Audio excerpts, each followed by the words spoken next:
ശ്രീനിവാസൻ മലയാള സിനിമയിലേക്ക് വരുന്നത് എങ്ങനെയാണെന്ന് ചോദിച്ചു കഴിഞ്ഞാൽ ശ്രീനിവാസൻ തന്നെ ഒരു ഇന്റർവ്യൂവിൽ പറയുന്നുണ്ടല്ലോ, ഒരു സ്റ്റേജിൽ വെച്ചിട്ട് പറയുന്നുണ്ട്. അവാർഡ് കിട്ടിയ സമയത്ത് അമൃത TV കണ്ടൊരു വീഡിയോ ആണ്.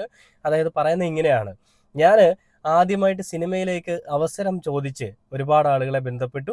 അങ്ങനെ എനിക്ക് പ്രിയദർശൻ സാറും അതേപോലെ തന്നെ പ്രിയദർശനും അതേപോലെ സത്യൻ അന്തിക്കാടും എന്നെ സിനിമയിലേക്ക് വിളിച്ചു.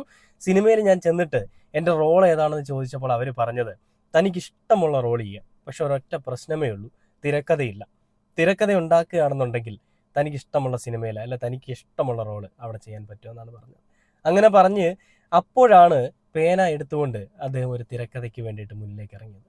അങ്ങനെ അതിനുശേഷം പിന്നീട് മലയാള സിനിമ കണ്ടത് എക്കാലത്തെയും മികച്ച ഒരു പിടി സിനിമകൾ, അല്ലെ ഒരു കൂട്ടം സിനിമകളുടെ ഒരു വലിയൊരു എഴുത്ത് തന്നെയായിരുന്നു. അങ്ങനെ ആ സിനിമ എഴുതുന്ന സമയത്ത് അദ്ദേഹത്തിന് കൂട്ടായിട്ടുണ്ടായിരുന്നത് സിഗരറ്റ് ആയിരുന്നു. ആ സിഗരറ്റിനെ ഒഴിവാക്കാൻ വേണ്ടിയിട്ട് അദ്ദേഹത്തിന് എഴുത്തും നിർത്തേണ്ടി വന്നു. കാരണം അദ്ദേഹത്തിന് സിഗരറ്റ് ഇല്ലാതെ എഴുതാൻ പറ്റില്ല എന്നൊരു